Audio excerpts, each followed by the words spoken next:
ओम शांति।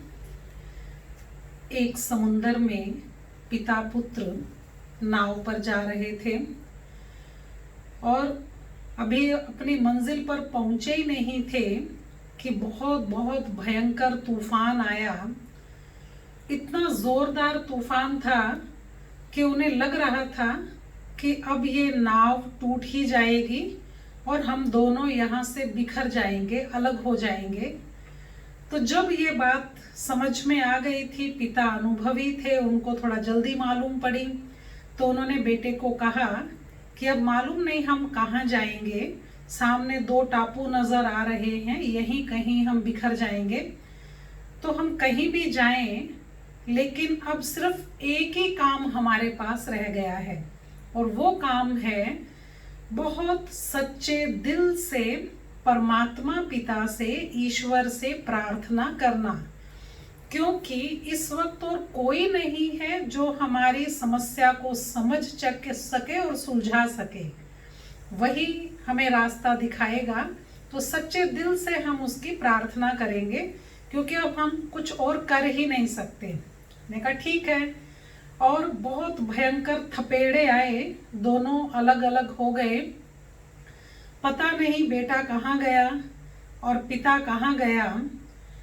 जिस टापू पर बेटा अकेला था, नवयुवक 20 वर्ष का, तो वह वहां पर सच्चे दिल से प्रार्थना करने लगा कि सिर्फ ये पथरीला और बर्फ दूर तक है, ये ऐसा टापू है, तो कितना ही अच्छा हो प्रभु, आप कुछ ऐसा करो जो यहाँ कुछ फल, कुछ और चीजें खाने की मिल जाएं। तो वो ये सोच ही रहा था, बहुत सच्चे दिल से भगवान से मांग रहा था। उसके सामने दूर पेड़ पर फल दिखाई दिए, दूसरे पेड़ पर दूसरी तरह के फल दिखाई दिए उसे, और वह बहुत खुश हुआ।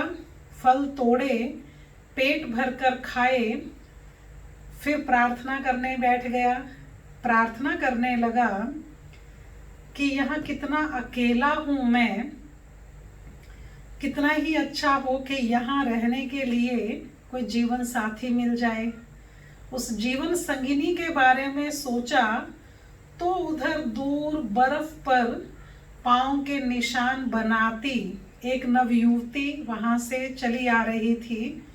उस सुंदर युवती को उसने देखा, उसके पास बैठा, बड़ी प्रेम की वार्तालाप की और फिर दोनों प्रार्थना करने लगे कि यहाँ रहकर हम क्या करेंगे, अब तो सुखी ग्रस्त जीवन बिताएं, इसके लिए प्रभु एक नाव तो भेज दो।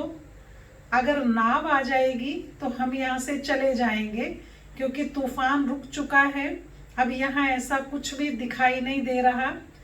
तो वह सच्चे दिल से प्रार्थना करते रहे। दोनों आंखें खोली तो सामने नाव खड़ी थी।